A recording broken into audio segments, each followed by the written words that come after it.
തമിഴ്നാട്ടിൽ സന്തോഷിക്കാം, തമിഴ്നാട്ടിൽ ഉറപ്പായി സന്തോഷിക്കാം.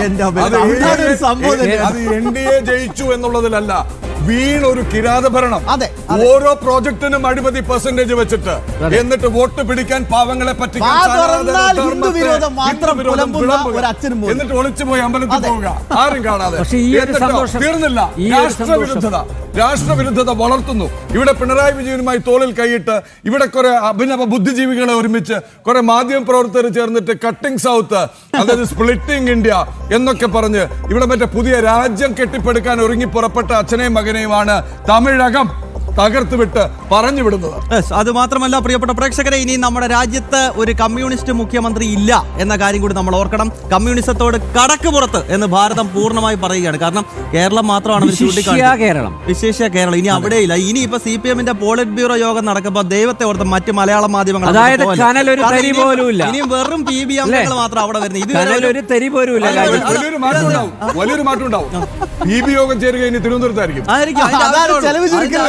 ഇല്ല, പക്ഷേ നോക്കൂ, വേറെ 1-2 ടിക്കറ്റ് എടുത്താൽ മതി. അല്ല, ഈ പ്രകാശ് കാരാട്ടിനും നേരത്തെ മരിച്ചുപോയ സീതാറാം യെച്ചൂരി അദ്ദേഹത്തിനൊക്കെ എന്തെങ്കിലുമൊക്കെ മാസ വേതനം കൊടുത്തോണ്ടിരുന്ന കേരളത്തിൽ നിന്നാണ്. അതുപോലും ഇല്ലാത്ത ദേശീയ പാർട്ടി സ്ഥാനം നഷ്ടമാവും. അത് നഷ്ടമാവും. അപ്പോ വലിയൊരു തിരിച്ചടി, അത് ഓൾറെഡി നഷ്ടമായി.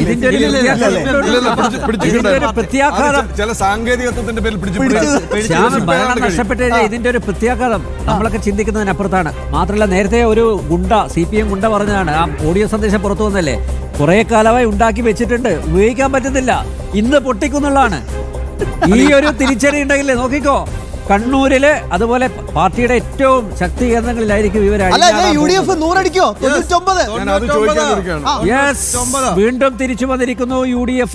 നേരത്തെ 96 വരെ വന്നതാണ്, അവിടെ 88, 85 എത്തി. ഇപ്പോഴിതാ വീണ്ടും 99 കടന്നു വന്നിരിക്കുന്നു. 99-41 NDA ഒരിടത്ത് മാത്രമാണ് ഇപ്പൊ ലീഡ് ചെയ്യുന്നത്, നേമത്ത്. പക്ഷേ നേരത്തെ ശ്യാം പറഞ്ഞതുപോലെ പാലക്കാട് പ്രതീക്ഷയുണ്ട്, ചാത്തന്നൂരിൽ പ്രതീക്ഷയുണ്ട്, തിരുവല്ലയിൽ പ്രതീക്ഷയുണ്ട്. പാലക്കാട് LDF-ന്റെ സ്ഥാനാർത്ഥി കിട്ടിയ വോട്ട് അനുസരിച്ച് നമുക്ക് ഇപ്പൊ ഒന്ന് വിലയിരുത്താം.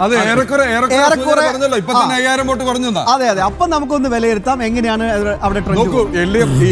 LDF സ്ഥാനാർത്ഥി എന്ന് പറഞ്ഞത് തന്നെ പണ്ട് ഈ കോൺഗ്രസ് സ്ഥാനാർത്ഥിയുടെ വിജയ ആഘോഷത്തിലും ആഹ്ലാദ പ്രകടനത്തിലും ഒരു രസികനായ ഒരു കച്ചവടക്കാരൻ, പുള്ളിയെ കുറ്റം പറയില്ല.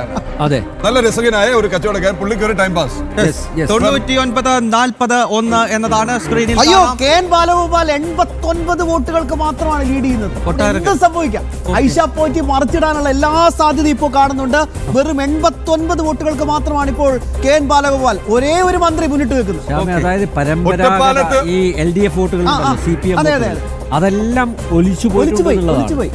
ഒറ്റപ്പാലത്ത് PK Sasi പിന്നൽ, തളിപ്പറമ്പിൽ PK Shyamala പിന്നൽ, പറവൂരിൽ VD Satheesan മുന്നിൽ. തളിപ്പറമ്പും പയ്യന്നൂരും ചെയ്ത കാര്യങ്ങൾ പാർട്ടി നേതൃത്വം പിണറായി. അമ്പലപ്പുഴയിൽ G സുധാകരനോട് ചെയ്തത്, കഴിഞ്ഞ തെരഞ്ഞെടുപ്പിൽ KK ശൈലജയോടും തെരഞ്ഞെടുപ്പിന് ശേഷം KK ശൈലജ, തോമസ് ഐസക്, ഈ പറയുന്ന G സുധാകരൻ എന്നിവരോടെടുത്ത നിലപാട്, ഇതിനൊക്കെ കണക്ക് ഏറ്റുമാനൂർ എന്താ പറ്റിയത്? മന്ത്രി VN വാസവന് 10,000-ലധികം വോട്ടിന്റെ പിന്നിലാണ് ഇപ്പൊ വാസവനുള്ളത്. 10,000-ലധികം. എന്താ പറ്റിയത്? ശക്തമായ ഒരുപാട് കാരണങ്ങൾ. നാട്ടം സുരേഷിന്റെ ലീഡ് തന്നെ ഏതാണ്ട് 11,000 കടന്നിരിക്കുകയാണ്. അതെ, VN വാസവന്റെ വകുപ്പ് എന്തായിരുന്നു? സഹകരണം, ദേവസ്വം. ആണല്ലോ അല്ലേ? ദേവസ്വം മറക്കണ്ട.